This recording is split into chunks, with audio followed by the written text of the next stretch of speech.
जय श्री कृष्णा। राधे राधे। प्रिय भक्तजनों, आज बृहस्पतिवार के दिन आप बृहस्पति देव की बड़ी ही दुर्लभ कथा सुनेंगे। इस कथा को सुनने से भक्तों की सभी मनोकामनाएं भगवान बृहस्पति देव की कृपा से पूर्ण हो जाती हैं। तो आइए बड़े ही श्रद्धा और प्रसन्नचित्त मन से इस कथा को सुनते हैं। प्राचीन काल में एक ब्राह्मण रहता था। वह बहुत ही निर्धन था। उसके कोई संतान नहीं थी। उसकी स्त्री बहुत मलिनता के साथ रहती थी। वह न स्नान करती थी, न किसी देवी देवता का पूजन करती थी।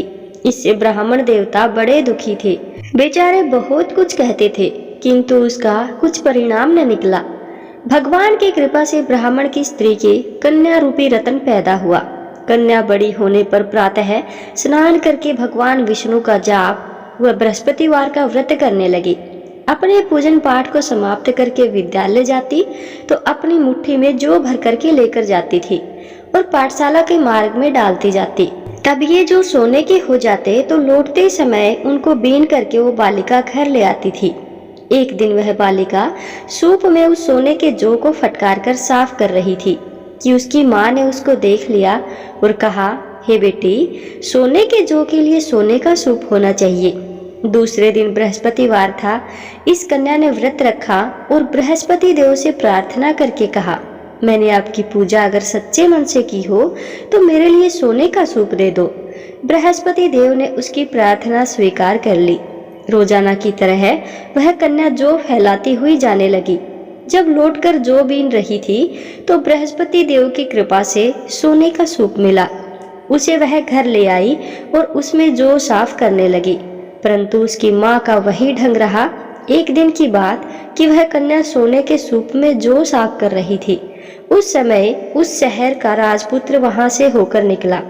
इस कन्या के रूप और कार्य को देखकर वो मोहित हो गया तथा अपने घर जाकर भोजन तथा जल त्याग कर उदास होकर लेट गया। राजा को इस बात का पता लगा तो अपने मंत्री के साथ उसके पास गए और बोले, हे बेटा, तुम्हें किस बात का कष्ट है?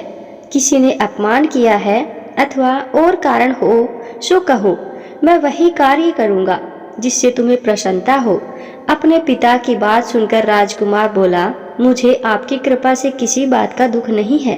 किसी ने भी मेरा अपमान नहीं किया है, परंतु मैं उस लड़की से विवाह करना चाहता हूँ जो सोने के सूप में जौ साफ कर रही थी।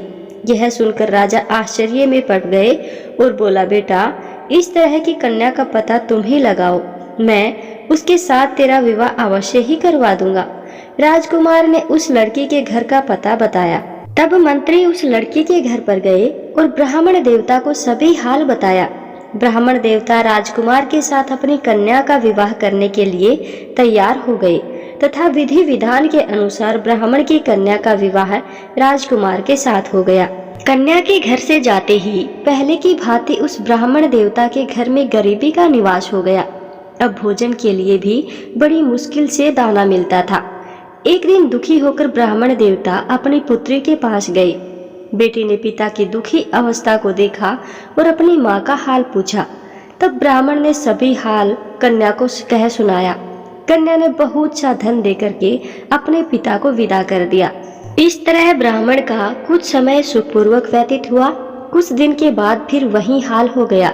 ब्राह्मण फिर अपनी कन्या के यहाँ गया और सारा हाल कहा तो वह लड़की बोली, हे पिताजी, आप माताजी को यहाँ लाओ, मैं उसे विधि बता दूंगी जिससे गरीबी दूर हो जाए।